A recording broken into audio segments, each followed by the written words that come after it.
ভেনেজুয়েলায় যুক্তরাষ্ট্রের সামরিক অভিযানের রেশ এখনও কাটেনি। সাবেক প্রেসিডেন্ট নিকোলাস মাদুরো ও তার স্ত্রী সিলিয়া ফ্লোরেসকে আটক করার অভিযানে ক্ষেপণাস্ত্র হামলার শিকার হয়েছে দেশটির শীর্ষ বৈজ্ঞানিক গবেষণা প্রতিষ্ঠান Institute for Scientific Research IVIC. Miranda রাজ্যের আলতোস দে পাইপে ভেনেজুয়েলার গর্ব এই Institute for Scientific Research IVIC. যুক্তরাষ্ট্রের ক্ষেপণাস্ত্র হামলার পর এই গবেষণা প্রতিষ্ঠান যেন এখন এক যুদ্ধক্ষেত্র। ভাঙা জানালা, উল্টে পড়া আসবাব, ধ্বংস হয়ে যাওয়া পরীক্ষাগার, চারদিকে শুধুই ধ্বংসের চিহ্ন। হামলার আঘাতে সবচেয়ে বেশি ক্ষতিগ্রস্ত হয়েছে গণিত কেন্দ্র, যা পুরোপুরি ধ্বংস হয়ে গেছে। পাশাপাশি ক্ষতিগ্রস্ত হয়েছে পদার্থবিদ্যা, রসায়ন, পরিবেশবিদ্যা কেন্দ্র এবং পারমাণবিক প্রযুক্তি ইউনিট।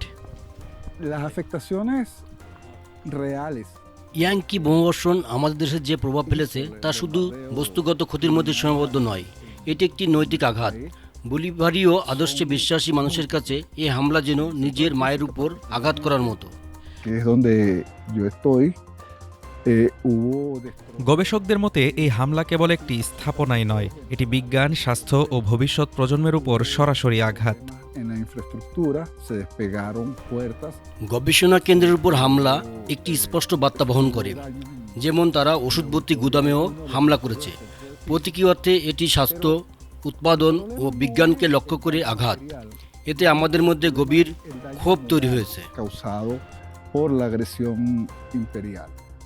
ভেনেজুয়েলার বিজ্ঞান ও প্রযুক্তি মন্ত্রী গেব্রিয়েলা হিমেনেস জানিয়েছেন, জানুয়ারি ৩ তারিখের হামলায় আইভিকের অন্তত ৫টি গবেষণা কেন্দ্র ক্ষতিগ্রস্ত হয়েছে। কারাকাস বলছে এটি আন্তর্জাতিক আইন ও সার্বভৌমত্বের চরম লঙ্ঘন।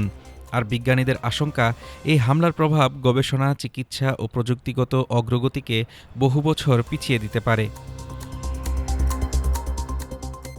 একটি দেশের বৈজ্ঞানিক প্রতিষ্ঠান যখন হামলার লক্ষ্য হয়, তখন প্রশ্ন ওঠে, এই যুদ্ধ কি শুধু ক্ষমতার নাকি ভবিষ্যতের বিরুদ্ধেও? ধ্বংসস্তূপের মাঝেই এখন সেই প্রশ্নের উত্তর খুঁজছে ভেনেজুয়েলার বিজ্ঞানীরা।